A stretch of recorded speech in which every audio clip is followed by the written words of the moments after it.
The Florida Department of Health is reporting the total number of Zika virus cases over 200. And in Georgia, that number is 25 plus related cases.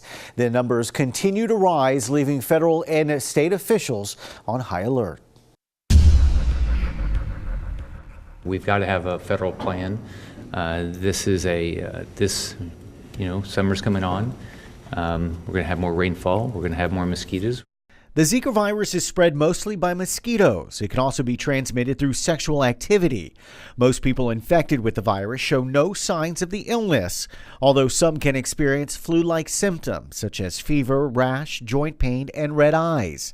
The illness can last several days to a week after being bitten by an infected mosquito. We keep track or keep in touch with healthcare providers. Anyone that may present to a healthcare provider, has recent travel, has symptoms. Gotcha. We kind of get the ball rolling on that, and figure out the correct avenue to get lab submissions put in correctly. Right. Kenneth Lowry with the Department of Public Health South Georgia District is paying close attention to those travel-related cases. He's also looking at those transmitted sexually.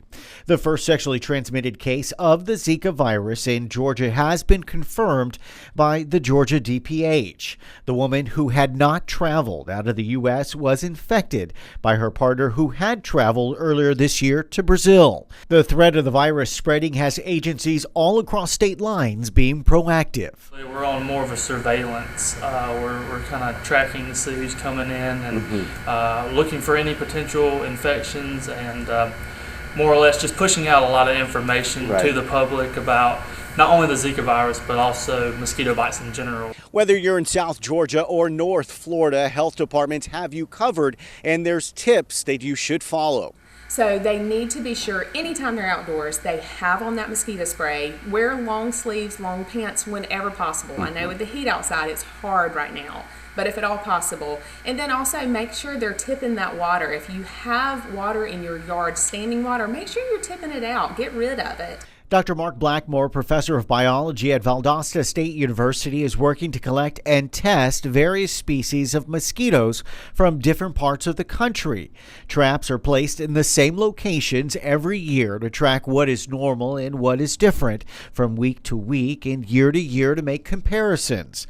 While his testing is for the West Nile virus, his test can also detect the Zika virus, a breakthrough for health departments everywhere. So what the Georgia Department of Public Health has decided to do is to hire throughout the state vector mosquito surveillance coordinators. Right. And what they'll do is districts will share these people, but they're going to help with trapping of mosquitoes and testing those mosquitoes to see if we have Zika in Georgia. The Florida Department of Health reminds Floridians and visitors to protect themselves through education and practices. Staying informed and following FDH guidelines is one way of keeping safe. We're going to have people coming to our state, traveling to our state.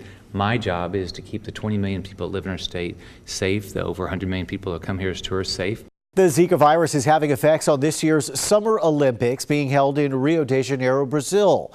Golfer Rory McIlroy won't be participating in this year's Olympics over concerns about the Zika virus. And if you have a story idea for the Insiders, email us at abc27news@wtxl.tv. Attention, the Insiders.